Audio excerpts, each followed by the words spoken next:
வணக்கம் ஃப்ரெண்ட்ஸ், நான் உங்கள் மாஸ்டர் கண்ணன். இந்த ஃபீட்பேக் இருக்குங்க பார்த்தீங்களா? ஸோ இது வந்து எனக்கு இருந்தது. பட் நம்ம சொல்லக்கூடாது, நம்ம வந்து என்னத்த நம்மளுடைய கிளாஸ் நம்மளே பெருமையாக பேசணுமா அப்படிங்கிற மைண்ட் செட் எனக்கு இருந்தது.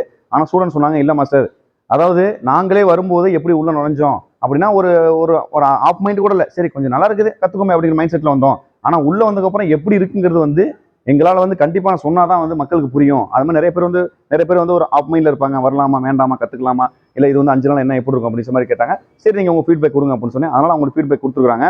அப்படி பார்க்க போனால் ஃபஸ்ட்டு செகண்ட் தேர்ட் 3 பேஜுமே இதுக்கு நான் ஃபீட்பேக் எடுக்கல. ஸோ இவங்க சொல்லியிருக்காங்க. இதுக்கப்புறம் வந்து பார்த்தீங்கன்னா ஃபீட்பேக்குங்கிறது உங்களுக்கு என்ன அப்படின்னு தெரியும், நம்முடைய அந்த தரம் என்னங்கிறத அவங்க சொல்ல போகிறாங்க. ஓகேங்களா? அவ்வளோதான். ஸோ இந்த தரத்தை வந்து சொல்லி நீங்கள் வந்து வரணும் அப்படிங்கிறது என்னோட நோக்கம் கிடையாது. நீங்கள் புரிஞ்சுக்கணும் இந்த செல்ஃப் டிஃபென்ஸ் மூலம் இந்த காலகட்ட சமுதாயத்தில் செல்ஃப் டிஃபென்ஸுங்கிறது எவ்வளோ இம்பார்ட்டன் அப்படிங்கிறது உங்களுக்கு முதல்ல உங்கள் மைண்டில் உட்காரணும்.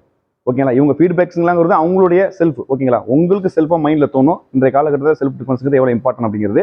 அதனால் நான் ஒன்றும் ரொம்ப தூரம்லாம் ஒன்றும் கிடையாது. ஓகேங்களா? தமிழ்நாட்டுக்குள்ளே தான் இருக்கிறேன். ஓகேங்களா? நீ எங்கே சொன்னாலும் நான் ஏற்கனவே சொல்லியிருக்கேன், மற்ற டிஸ்ட்ரிக் நான் போக ரெடியாக தான் இருந்தேன். எந்த டிஸ்ட்ரிக்ட் போக ரெடி.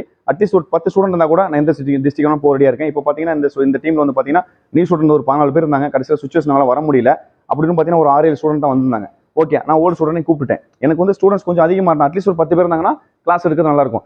அப்படி தான் என் ஊருக்கு வரீங்க அப்படின்னு வச்சுங்களேன், 2 ஸ்டூடெண்ட் தான் நான் கிளாஸ் எடுக்க ரெடியாக இருக்கேன். ஏன்னா அங்கே கொஞ்சம் நமக்கு என்னன்னா இந்த மாதிரி பிளேசஸ் இப்போ நாங்கள் இது வந்து எடுத்து பண்ணுறோம். ஓகேங்களா? நான் ஃபியூச்சரில் இது மாதிரி வந்து ஒரு செல்ஃப் டிஃபென்ஸ் கிளாஸ் கண்டிப்பாக 1 2 இல்லை, கண்டிப்பாக தமிழ்நாடு பூரா நான் பிரான்ச் ஓப்பன் பண்ணுவேன்.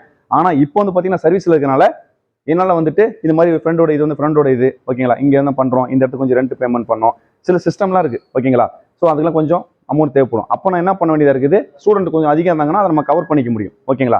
இப்போ இதே என் வில்லேஜ்னு வச்சுக்கலாம். இப்போ 4 ஸ்டூடெண்ட் வந்தாங்க, என் வீட்டில் தான் இருந்தாங்க, கெஸ்ட் மாதிரி இருந்தாங்க பசங்க. நான் ரொம்ப இதை பண்ணி என் வீட்டில் சாப்பிட்டாங்க, மேலே தங்கிக்கிட்டாங்க, போய் கிளாஸ் போனோம், ஃப்ரீ சேல் தான் எல்லாமே வந்து பார்த்தீங்கன்னா ஓவரால் வந்து பார்த்தீங்கன்னா பெரிய செலவு இல்லை. ஓகேங்களா? ஸோ அதனால் காசை பற்றிலாம் நீங்கள் யோசிக்காதீங்க, கற்றுக்கணுங்கிற எண்ணம் இருக்கணும். ஓகேங்களா? அந்த எண்ணம் இருந்துச்சுன்னா கண்டிப்பாக எனக்கு கான்டாக்ட் பண்ணுங்கள். நான் டைம் இருக்கும்போது கண்டிப்பாக நான் உங்களுக்கு கற்றுத்தரேன். ஓகே ஃப்ரெண்ட்ஸ், சேனலை சப்ஸ்கிரைப் பண்ணுங்கள், லைக் பண்ணுங்கள், ஷேர் பண்ணுங்கள், கமெண்ட்ஸ் பண்ணுங்கள். தேங்க்யூ. ஜெய் ஹிந்த்.